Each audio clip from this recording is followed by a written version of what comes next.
It's trash day, I'm putting you out, it's trash day. Putting you out, it's trash day. Putting you out of my mind. It's trash day, I'm putting you out, it's trash day. I'm putting you out, trash day, I'm putting you out of my mind.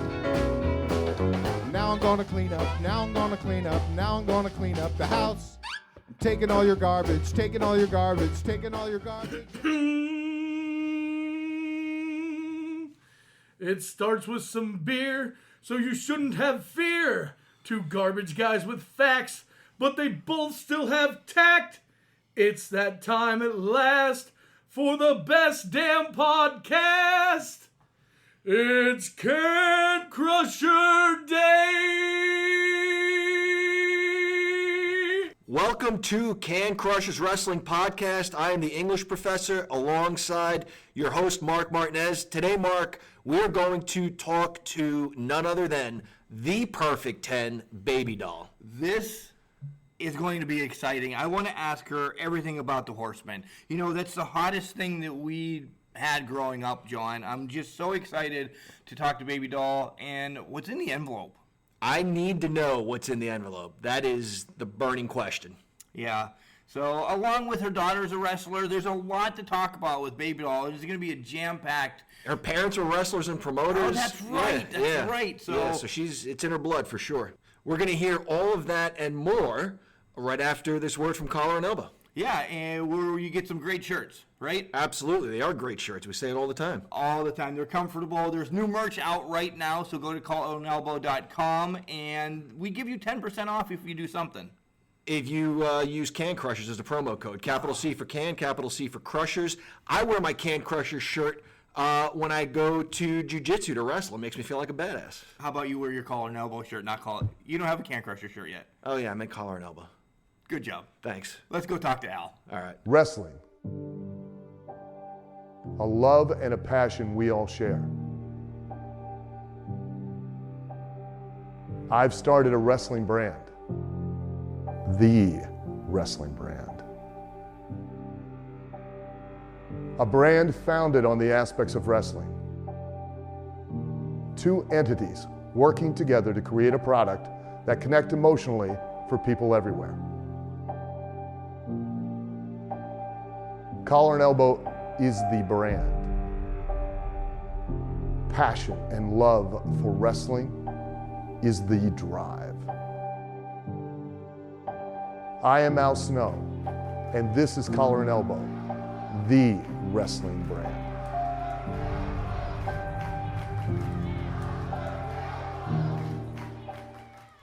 And welcome back to Can Crushers. Mark Martinez alongside John, the English professor. And John, this is somebody that is a perfect interview today. A perfect 10 interview today, you could say, right? I would absolutely say that. I think of all the interviews that we've done, this one is going to be near the very top of the list because it is, as you said, absolutely a perfect 10. Yeah, ladies and gentlemen, coming on to Can Crushers, the one, the only, the perfect 10, Baby Doll. Welcome to the show, Baby Doll. Hey, y'all. I mean, this is quite an intro. I mean, we haven't had the intro, or you're already thinking it's going to be perfect, so a lot to live up to. Yeah, thanks. Hey, let's jump right in. Everybody knows you grew up in a wrestling family. Your parents, wrestlers, promoters. Tell us what it was like to grow up in a wrestling family. What did they tell you? What didn't they tell you? What did you kind of see on your own? Well, when you grow up in it, you don't know anything different. It was really bad on TV every Saturday doing the promos for the TV that came out of Amarillo with the Funks and Dick Murdoch and Dusty and all those guys that came through in like the late 60s throughout the 70s. And always, everybody knew that your parents were wrestlers and that, that they had the show. So it was very unique. It was, not only could my dad beat you up, so could my mom. Nice. Growing up, looking up to some of those, did you have any wrestlers that you're like, oh man, you cling to that one more. You know, you said Dusty or Dick. Was there anybody that you followed around a little bit more? Gosh, it's kind of hard to say. It's because when the guys came in, a lot of times it was only for like maybe 6 months to a year, and then they moved on because there were so many territories for guys. Like when the Hart Boys there was, I remember Bruce and a couple of the other guys that actually, and they spent like 3 weeks to a month and trained with Terry and Dory Amarillo. So I got to meet them whenever they were very first starting out. Beyonce before, you know, like when he was going to school up at West Texas State. And, of course, like Gino, Tully had come through. It's kind of hard to, God, there were so many of them because we had like the Sheik. I got to carry the steak for him when he worked for my dad. It was like, who didn't come through? And then Andre was really cool. I used to get to drive him to, like, the spot shows we picked other spots, or places like that. I get to drive him, till him back, and I came to Germany and told vodka, brass vodka. It was, like, really, really, really good. And about a month after he had left, I got a package, and he actually had Frenchie mail me a case of that vodka. Oh, nice. So it was, Wow, a whole it was case. just really, really, really cool. Yeah. Well, it was like 4 bottles, but that was like the case at the time. Right. But, you know, like 18, 19, well, that's pretty cool. Yeah, For absolutely. sure. Yeah, For sure. vodka's cool at any time. Exactly. And especially from Andre, you know, you'd never think that he is with his schedule, but that's just how he was. So you mentioned Keith and Bruce. So the Harts were coming all the way from Calgary to work in your parents' promotion and train there? Well, actually, it was working for Amarillo, which I see. Amarillo had a pretty good sized territory at the time because they were working 7 nights a week, and it was called because you kind of had a loop of what you did. And so, like Amarillo and Lubbock, Abilene, El Paso, Albuquerque, all through, you know, like West Texas through there. So they came down 2 different summers, and for a little over a month each time. And what was the relationship like between promoters? Was it a competitive spirit, or did you guys sort of feel like we're all in this together? Was, from what I remembered, it was pretty well, like, with the Amarillo territory, everyone worked together. I don't know competition, the other promotions. My parents kept us secluded from it. I mean, my brother and I work in sessions and sell programs and do different things like that. But at the show, we very rarely programs unless my dad would buy cases of beer, and he'd have a case of beer in each dressing room for the guys after they we iced down the beer in the afternoon. And that was like the only time that we got to go in the dressing room was like when we were icing down the beer. Kayfabe was king at that time. In fact, I wasn't really smart to business until I had my very first match with Gino and Mike in San Antonio, Texas, when they first gave me the finish, and it was like, oh my gosh, that's how they do it. I had no clue. I kind of had an idea, you know, that, you know, you kind of have the basic idea, but I never knew exactly the whole of, like, what we did. And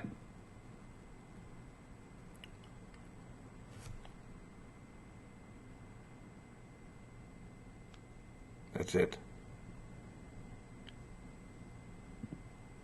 Are you still there? hello? Hey, okay. It bounced back.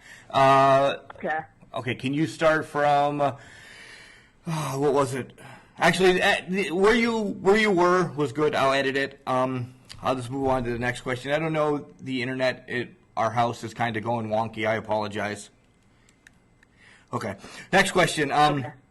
You studied to be an EMT, and you have shot put records. Was wrestling something that you always wanted to do? Like you just said, you had your first match, but were you looking at different careers before wrestling?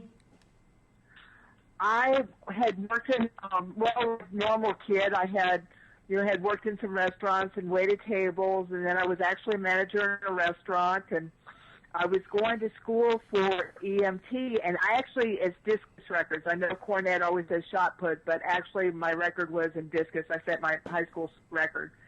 But I threw shot in discus, but I was a little bit better in discus than I was in shot put.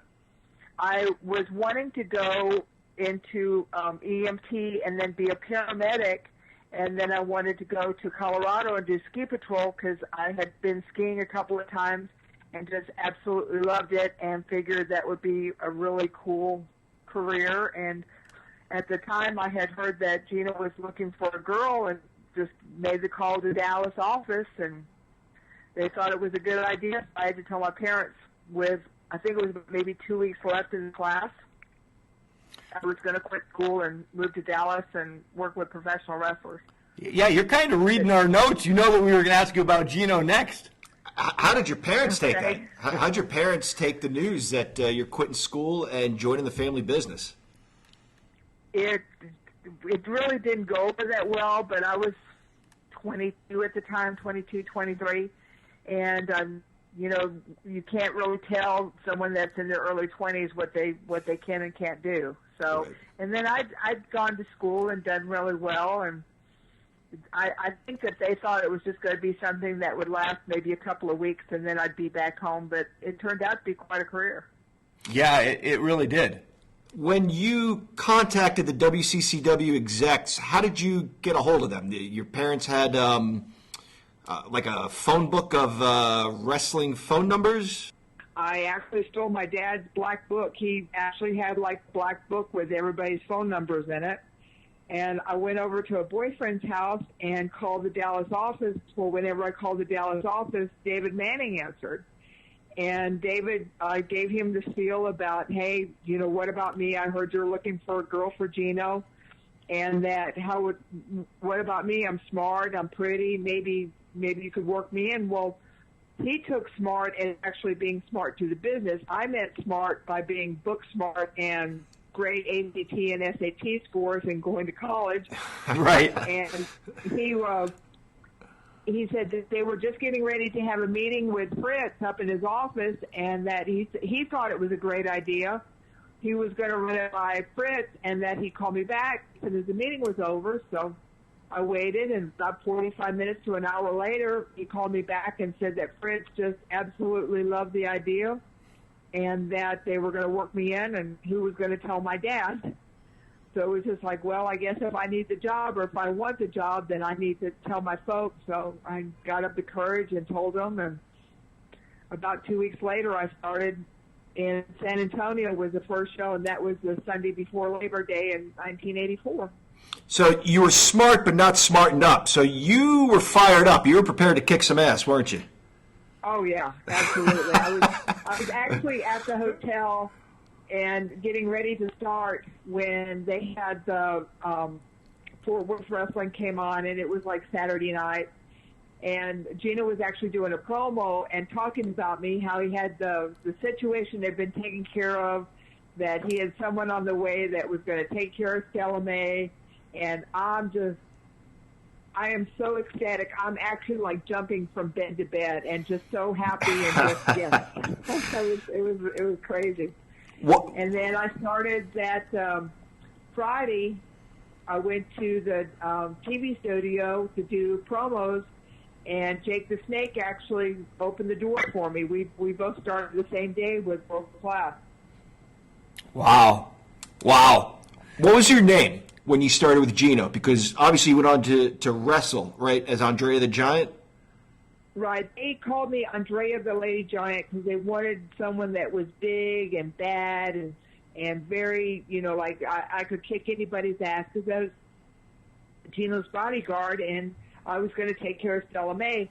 I didn't like the name Andrea because I thought it was disrespectful to Andre. So if I ever did anything, I always used my real name. And if you listen to the commentators, half the time they're calling me Andrea, and half the time they're calling me Nicola. So. Oh, wow. Wow. Well, I'll have to go back and find that. I just confused everybody. So then we ship over to Jim Crockett Promotions, and you're pretty much thrown into what, we're both 42 years old, and you're thrown into our favorite feud of life. You have Magnum, Dusty, the Horseman, you, and how is that just blown up then compared to where you were with just WCCW? Well, in like Dallas, because I worked from like Labor Day to Christmas Day for World Class, so that's what, September, October, November, December. So I worked for 4 months for World Class.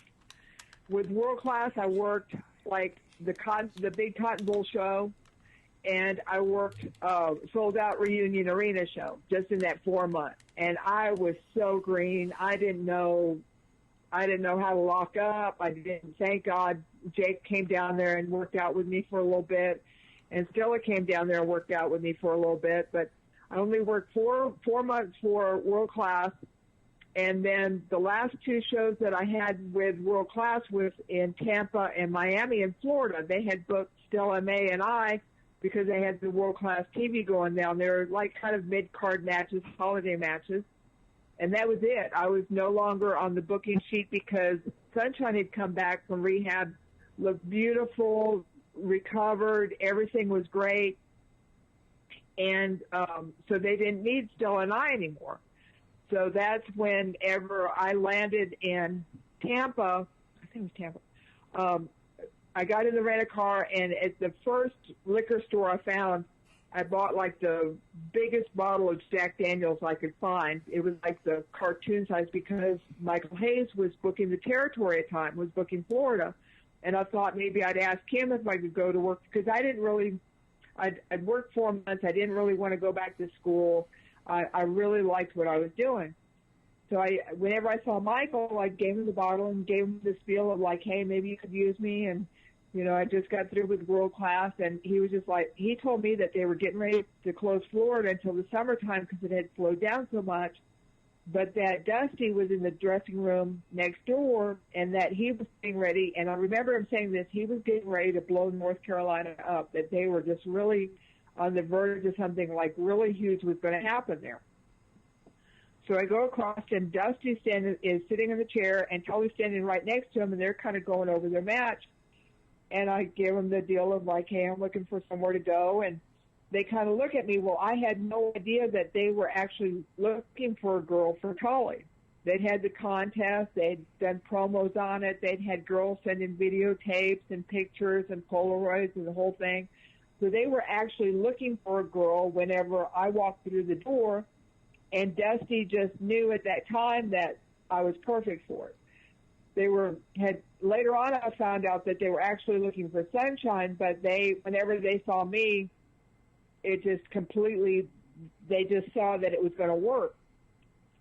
So whenever I had my match with Stella, I'm walking to the ring and I look over and like Dusty's standing on the outside of his dressing room door and off to the side, then Tully's standing on the outside of his dressing room door. So I have my match and I look over because in my head I'm like, if they're still out there, I've got it. If I don't see them, I don't have it. And they're both still standing there. So I knew I had the job. I knew that I kept their attention that long enough to where they were intrigued. And sure enough, they called me back there and wanted to know whenever I could head to North Carolina and told them that, just whenever. And they said, well, let's do some promos, let's do some videos, and let's get this built up. We'll have you come in February. So I was like, fine, well, this is like Christmas time. So I was like, fine, I can do that. Well, then I got a call, and then it was like, well, we need you like the first part of February. We want to really get started on this. So I was like, okay. Nice. Well, then after about 4 or 5 days that I was like getting phone calls, they were like, we need you here right now. So it was like in January, it was like, okay, I loaded up my car and I headed to North Carolina, and it just, from the very moment, it just took off. Tully and I clicked. We got instant heat. The boys liked working with us. It was magic. and all the pieces came together and it worked. Dusty knew who you were before. He knew you were the daughter of wrestlers and wrestling promoters. Yes. Yeah. Tully had known me because of his dad working with Southwest Championship Wrestling, and then Tully had also gone to West Texas State and was a backup quarterback up there for like 4 years, I guess, 3 or 4 years. He was one of their quarterbacks. And then Dusty had worked for my dad in like I think the first time I saw his name on the booking sheet was like late 60s, and then he worked several times in the 70s. So he kind of knew who I was, but, I was just a young kid then. But he knew my dad and my mom a whole lot better than he knew me at the time. I see. And Dusty and I just always clicked and just always got along really well. And I saw his wife just a couple of years ago, about a year after he passed, and she hugged my neck, and she was just like, you were always his favorite. He just always loved you. And I thought that was so sweet of her to tell me that. That's very nice. That's very nice. Yeah, especially coming from a wife. That's the highest compliment I can ever get. Right. It didn't occur to Dusty, though, seeing like he saw you in person and said, wow, she's perfect. She's exactly what we need. But it hadn't occurred to him to kind of maybe go looking for you, knowing that you were in the business, maybe having seen you before? Not really. They were actually looking for Sunshine whenever they were like actually thinking about, well, we really need to get a girl, because they weren't wanting to get a girl that was a fan or a mark. They were wanting someone that was in the business. And since Sunshine was really so over for about 2 years before this had all happened, because she had worked world class for a while. She'd worked with the Freebirds and all them. Jimmy Garvin. Jimmy Garvin and then for she'd been working, I know, for well over a year, so everybody knew her, and she just had that perfect face, and she was like the perfect size, and I copied everything she did. That's all. She was so over, I copied everything. Whatever works. Yep.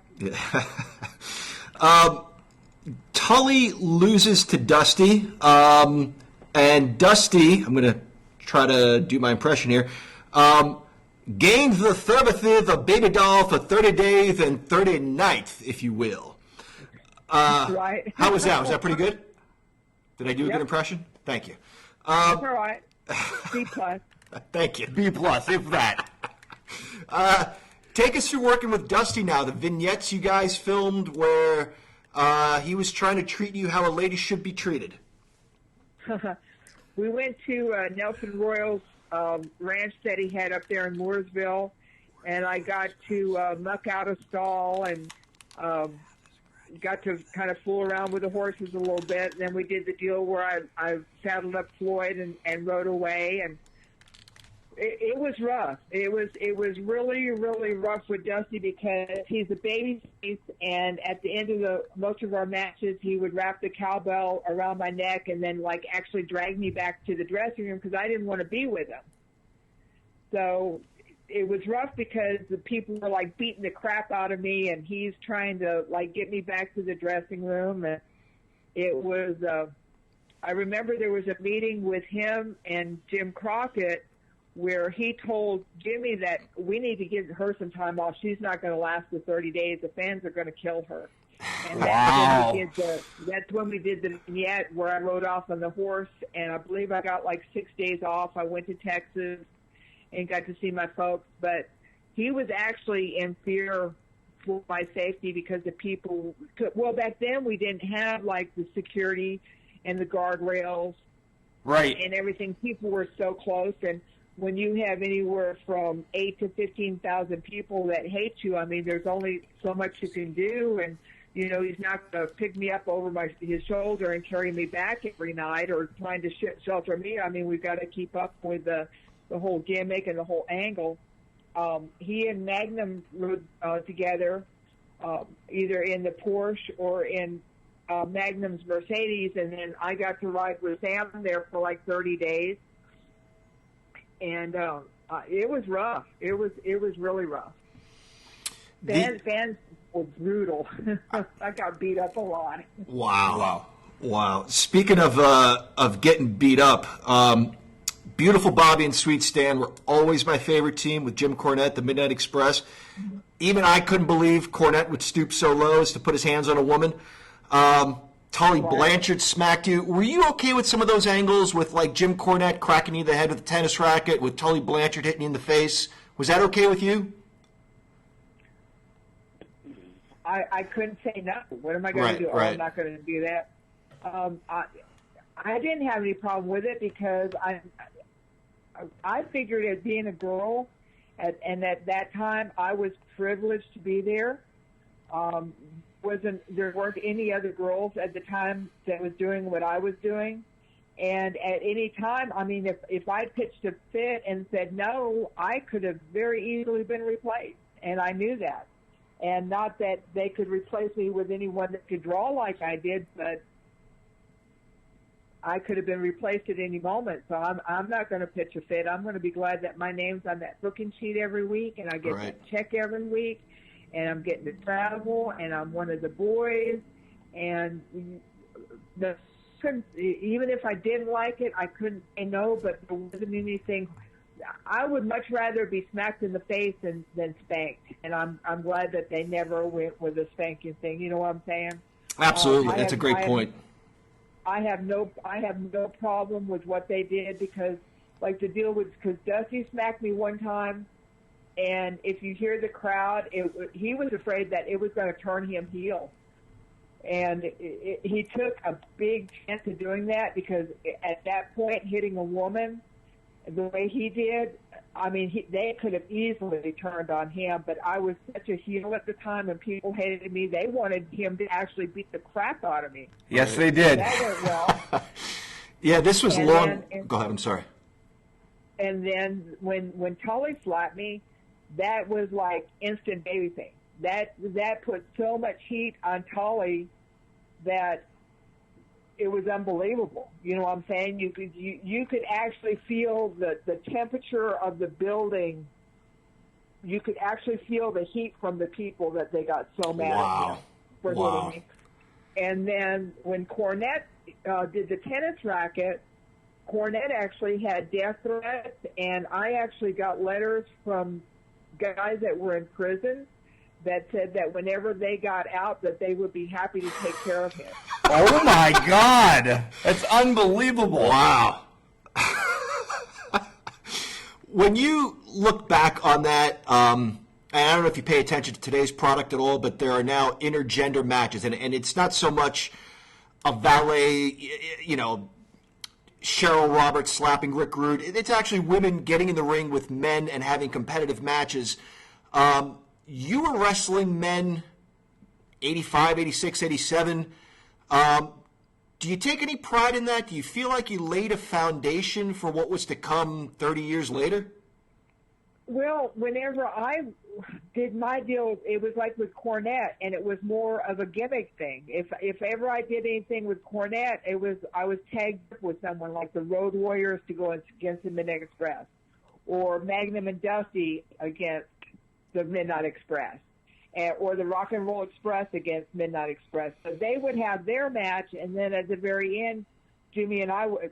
Well, at the very first, we did kind of a little spot where Cornette would come after me, then I'd go after him, and then Bobby would try and cut us off, and then I'd arm drag Bobby, and then we'd go into the match. But I'd never really had a match with anybody. You know what I'm saying? It was more of a gimmicky thing with Cornette. And nowadays, I mean, the product and the wrestling has got to evolve and change. So I kind of see it, but then I also think it's kind of, I don't want to say silly, but a girl isn't really going to beat up a guy. Right. So it's just, you know, even if you're China size, you're still, there's guys that are bigger and stronger than you are. I mean, it's just not going to, I see it, and I know it's a work, but then I think that you're also, it's something different for the people to say, so I can't really say. I've seen some good matches, so I can't really say yes or no. I'm just glad that they didn't ask me to do it because I can't wrestle. I'm not good at it. My daughter does a really good job at it. I can't put 3 moves together, so go for it. You just brought up your daughter, and that's actually one of the next points we were going to talk about. How is it being the mother now of a professional wrestler? Oh, it's horrible because I see her take bumps, and it's like, oh, baby, tuck your chin, and because I know it hurts, and I know what she's going through, but it's her dream, and with her, I mean, she has got the legacy that no other female wrestler has ever had, because not only are her parents like Stan Houston and Baby Doll, and her uncle is Jake the Snake Roberts, her aunt is Rockin' Robin Smith, the WWF Women's World Champion. Her mom, her grandmother was a wrestler. So not only is her grandmother, her mother, and her mom, you know what I'm saying? Right, for Right. sure. She's third generation of a female, not just third generation, but third generation female wrestler, which is amazing. And she's going to be at WrestleCade this year, so I'm really pumped to meet her. Yes, yes. Are you going to be there as well? Yes, I'm there I think she's there on Friday. I'm going to Chad and I are going to try and come up on Friday to see her. And then I've got my appearance on Saturday, and then I'm going to be part of the World Class Memories on Sunday morning. Nice. So I think they've got like Michael Hayes and Jimmy Garvin, Eric Embry, Black Bart, Miranda Gordy, myself. There's about 8 of us. Iceman King Parsons is going to be there. Wow. Wow. Yeah, That's going to be really cool. Sorry, we're getting really excited. It's an amazing weekend. I can't wait to be there. This guy to the left of me decided not to come, so I got another one of my cohorts to come this year. I can't wait to meet you guys. It's just really pumped up. He's got another question for you, though. Do you ever, are you still involved at all? Do you ever accompany your daughter as a manager or a valet? I have a couple of times. I haven't in a while. She had gotten hurt about a year and a half ago, had hurt her shoulder, so she really wasn't taking a lot of bookings. But I have worked with her. I think the last time was a show up in Ohio when she wrestled against Angelina Love. That was a really, really, really good match. I think we're probably going to be doing some more stuff coming up in the future, but I look forward to it. I really do. I like working with her, and then I've also, my oldest daughter is a musician, and I like going to her shows, and it's they still keep me busy. And I have to ask you this. Just a couple more quick questions. We'll let you go. What was in the envelope, Baby Doll? Cannot tell you. I had asked Dusty a while back because I had really seen out of the business for a while after I'd had my daughters. I had Micah in 91 and I had Michaela in 92, and I really didn't just kind of moved back to Texas and took care of my daughters and was a great mom and tried to do all the soccer mom stuff and all the school stuff and just wasn't really interested in wrestling. Plus, then they had the girls doing all the really raunchy stuff up in WWE, so we weren't really watching the shows because I didn't want the girls seeing what was going on, so we just kind of shut off wrestling for a while. It wasn't until 2005 that I guess I did one show in Tampa, wrestling reunion, when I went to the ring with Jeff Jarrett when he went against Tully and JJ. I think that might have been 2002. But in 2005, I did a fan fest for Grand Prize, the NWA Legends thing up in Maryland. And a lot of the fans hit me up, and it was just, it was kind of one of those things where, hey, I could probably make some money and get booked and things like that. So I moved from Missouri to North Carolina, and I was wrestling and doing the fan fest and appearances and things like that, because wrestling here in the Mid-Atlantic area is king. I mean, professional wrestling is just an amazing scene here in Mid-Atlantic. And so I saw Dusty at one of the shows and, just doing podcasts and interviews and things like that. And I told him, I said, fans are asking me, like, what's in the envelope? What do I tell them? He said, never tell them. He says, if you tell them, they'll never ask you again. He says, as long as you don't tell them, they'll always keep asking, and it's true. I mean, Dusty was right. So I actually still have the envelope. I actually have everything that he gave me to hold, and all the stuff that's in there. So I still have the envelope. He was so smart, wasn't he, Dusty? Oh, he was a genius, absolute genius. And I look back at my career and who I got to work with, and in just the short amount of time that I actually worked, because I started in 84, 85 and 80, and half of 86, I worked for Crockett. I came back for a little bit, for just a couple of months in 87. But maybe just a little over 2 years of being on the road, and I got to work with Gino and Jake and Chris Adams in World Class. I got to work with Tully, Dusty, Magnum, Flair, the Four Horsemen, with Jim Crockett. So I actually just got to work with the absolute best of the best. For sure. You really did. For sure. Yep. Baby doll, before we get to talk about some of the charities that you help out and support, would you do a photo op with the envelope? I think that would be a great. All us nerds. That's a great idea. Really want to take a picture with the envelope. At least I do. At least I could bring that to WrestleCade. Yes. I sure could, because I'm going to do the Andrea thing on Saturday. I'm actually going to do the leathers and the spikes and do my hair up on Sunday for Andrea. But yeah, I could actually do that on Saturday. That's awesome. That's good. Good. And you're not going to be there, John. All right. So we know you help out a lot of charities, and this is the time that we just want to give you, open mic. And please tell everybody, how you can help out, where you help out. Well, I like to, when people ask for like autographs or 8x10s, I ask that they make a contribution to either CMN or St. Jude's. And there's also a young lady by the name of Haley Davis. Her little boy, Zachary, 5 years old, has cancer. And if people will hit me up, I'll give you the link for their GoFundMe page. Haley and my daughter, Michaela, went to Byrd High School in Fayetteville. They graduated together. And they've stayed close throughout the years. But I always like for some money to go to Haley so that she can help out with her little boy. Nice. And tell everybody where they can find you. I know you're on Facebook, but where else are you? Are you on Instagram, Twitter, or anything? I have Twitter under Nicola Roberts Bird, and then my Facebook is under Nicola Roberts. And then you can always just Google, Nicola, and everything pops up. Just my first name, the Nickla. We want to thank you so much for joining us today, Ms. Roberts. This was a lot of fun. It was. Well, good. I'm glad. And I look forward to meeting you guys at WrestleCade. Yeah. Thank you. Thank you so much once again to Ms. Roberts, Baby Doll, the perfect 10. Mark, there have been valets. What a sweetheart. First She really is. She really is.